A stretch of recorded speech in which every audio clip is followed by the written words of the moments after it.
There we go. A new set of aluminum FootPegs. Wow, those look really nice. Again, I'm all thumbs again. Here we go. You should try a life like this as an arthritic. It's kind of funny.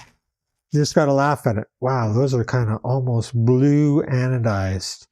So I'm going to take the rubber off and I'll get way better grip with those studs on the bottom of my boots. And I'll have a bigger face for my boots to mount on. The rubber ones on the Suzuki 650 V-Strom are about this wide. And again, we don't need to take them all out, but there's all our nuts and screws. And we're going to make sure we get a good solid amount of Loctite in there to make sure that those don't creep off. Last thing we want to do is be going down a slippery trail and one of those slips to the right or left when you're standing up on them. But that's a gorgeous set of anodized. That's going to be a nice upgrade. Hello, everyone.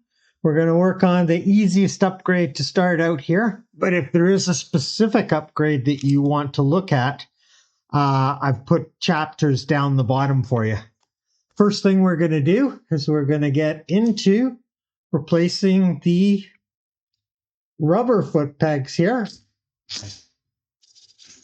with the larger aluminum ones. So we just got to get the rubber plates off, and then we're going to get out, probably don't need that again. We're going to get these on. Bigger surface area, as I talked about in the original video.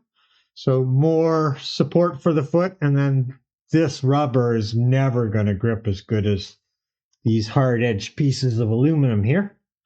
So the first thing I'm going to do is get out, sorry, we're in close quarters here, but I'm going to get out all my screws, and I'm going to take the first screw here, pop it onto my hex here, and rather than futzing around with Loctite right now, what I'm going to do is just get them screwed in place so that I'm not smearing Loctite all over the place trying to figure out where the hole is for the screw. And make sure the threads all thread okay. All right, we're all good. So what I'm going to do now is the second one. It's pretty simple here. Unscrew that one. I'm going to pop the lock washer on that they supplied. Why not use that? And I'm going to take my Loctite here. And we're just going to get a little dab of Loctite. You don't need a lot on here. Just a little dab. There we go. Get the top back on for a sec so it doesn't leak all over the place. While I do this, and that guy right back up in there into his spot. Where's my Allen key? There we go. Allen key that one in. Hopefully I got the hole right. Seems to be going good. I'm not going to totally tighten that one yet.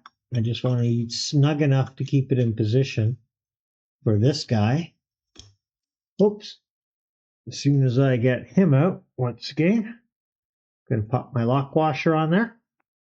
And, ooh, my Loctite's leaking a little bit here, so there's probably enough leaked out that little edge there. Don't like that. There we go. Loctite up. Pop it back in. Get my Allen key in there. Away we go. Turn this sideways. Get that nice and snugged up. You got to make sure you flatten out the lock washer But by the same token, we're all dealing with aluminum here, so we don't want things too tight. And there we go. That's upgrade number 1 done. Subscribe now so you don't miss any of my future spring upgrades. Got a couple of clips coming up here from my install of the auxiliary fuel tank. Thanks for watching. Bye. Fuel tank we're going to install. It's going to hang off of the Givy plates. It's 3 liters, or off the Givy panniers. It's got a lock on it, which I'm excited about. Pops in there. Boop, boop, boop. Lock it up. Take it back out.